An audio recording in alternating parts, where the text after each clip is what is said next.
রাজর্ষি ভাইকোচন্দ্র বলেন, যে রাজারা ছিলেন, এই রাজা থেকেই আমাদের এই বংশধারাটা এসেছে, যার ধরুন আমাদের মণিপুরীদেরকে রাজবংশ বলা হয়।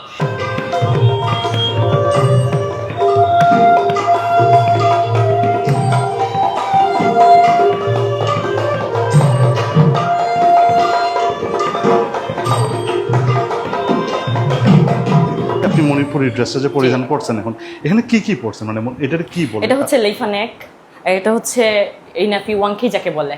ইনাফি ওয়াংকি? হ্যাঁ হ্যাঁ, এটা বাংলাদেশে বানানো আর কি। ইনাফিটা হচ্ছে আমাদের উড়নার মতো আর কি। আচ্ছা আচ্ছা। ওইগুলা। আর ওয়াংকি? ওয়াংকি সেম। আচ্ছা আচ্ছা। আর লেইফানেকটা?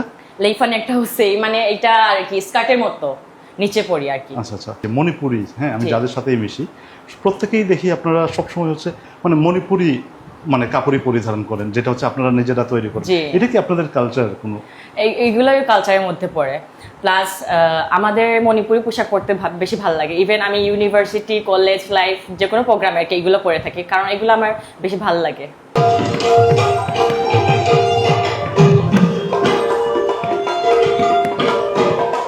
একসময় দেখা যেত যে আমাদের মণিপুরী নৃত্য কিন্তু শুধু দেবদেবতাদের সন্তুষ্টি বিধানের জন্য করা হতো। আমাদের আরাধনাটাই ছিল নৃত্যের মাধ্যমে। আমাদের পূজা হতো নৃত্যের মাধ্যমে।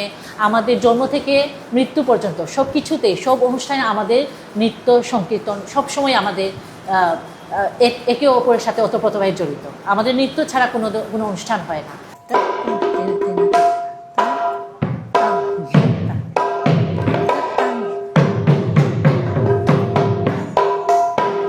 আমাদের মৃদঙ্গ সংকীর্তন, এটা আমাদের জন্ম থেকে মৃত্যু পর্যন্ত এটা আমাদের ওতপ্রোতভাবে জড়িত, আমাদের সংস্কৃতির সাথে, আমাদের কালচারের সাথে একদম ওতপ্রোতভাবে জড়িত। মণিপুরী নৃত্যের উৎপত্তি হচ্ছে গিয়ে মানব সৃষ্টির আগে থেকে। আমাদের আদি ধর্ম যেটা আপপ্পা ধর্মে যে দেবদেবীরা ছিলেন, ইপুথৌ সিদাবা, ইপুথৌ আমাদের আদি ধর্মের আদি দেবতারা, যখন এই পৃথিবী সৃষ্টির আগেই উনাদের আনন্দের জন্য উনারাই নৃত্য করতেন। সেই নৃত্যগুলা উনাদের মাধ্যমে আমাদের এই মানব সমাজে পরবর্তীতে আমাদের কাছে এসেছে। এই নৃত্য করার সময় কোনো ধরনের ব্যঙ্গাত্মক দৃষ্টিভঙ্গি বা অঙ্গভঙ্গি করা যাবে না। যেমন ধরো চোখ এরকম, বা আমরা অন্যান্য নৃত্যে যেভাবে করে থাকি, বা হেসে বা অন্য ধরনের মুখের অভিনয় করে নাচটা করা যাবে না, কোনো এক্সপ্রেশন করা যাবে না। আমরা এখানে যে ফুলটা পরি, আমরা আমাদের মণিপুরী সমাজে এই ফুলটা, আমরা যে কোনো অনুষ্ঠানে এই ফুলটা আমরা এখানে লাগিয়ে থাকি, এটাকে নাচন বলে। তো এই ফুলটা ধরেন বিবাহিত মেয়েরা সাধারণত ডান পাশে পড়ে, আর অবিবাহিত যারা তারা বাম পাশে পড়ে আর কি। আমাদের সমাজে প্রচলিত আছে যে মণিপুরী ছেলেমেয়েরা মণিপুরী সমাজের বা গোত্রের, তাদের নিজস্ব গোত্রের মধ্যে বিয়ে করতে হবে।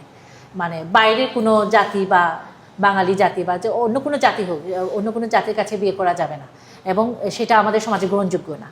কারণ আমাদের যে পূর্বপুরুষরা ছিলেন, তারা বিশ্বাস করে এসেছেন যে আমাদের সংস্কৃতি, ঐতিহ্য এবং আমাদের জাতিগত যে প্রথা, সেটা যদি টিকিয়ে রাখতে হয়, তাহলে আমাদের জাতির মধ্যেই আমাদের মেলামেশা বা আমাদের সংস্কৃতি আদান প্রদানটা আমাদের জাতির মধ্যেই থাকতে হবে।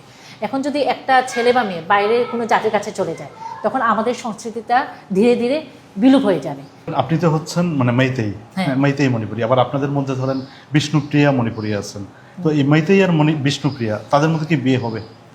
না। আচ্ছা আচ্ছা। মণিপুরীরা 3 ভাগে বিভক্ত: মেইতেই মণিপুরি, বিষ্ণুপ্রিয়া মণিপুরি, আর পাঙ্গাল, মেইতেই পাঙ্গাল যেটা বলে। মেইতেই পাঙ্গালরা মুসলিম ধর্মাবলম্বী, আর যেহেতু আমরা সনাতন ধর্মাবলম্বী, আমাদের সাথে বিয়ে হয় না। আর বিষ্ণুপ্রিয়া মণিপুরীরা ওদেরও নিজস্ব একটা জাতি গোষ্ঠী আছে। ওদের মধ্যেই বিয়ে বলেন, যা কিছু করেন বা বলেন, ওদের মধ্যে বিষ্ণুপ্রিয়ার মধ্যেই করে। আর আমাদের মেইতেইয়ের মধ্যেই আমরা আমাদের বিয়ে বা যা কিছু আমরা আমাদের আচার অনুষ্ঠান আমাদের মধ্যেই করি আর কি।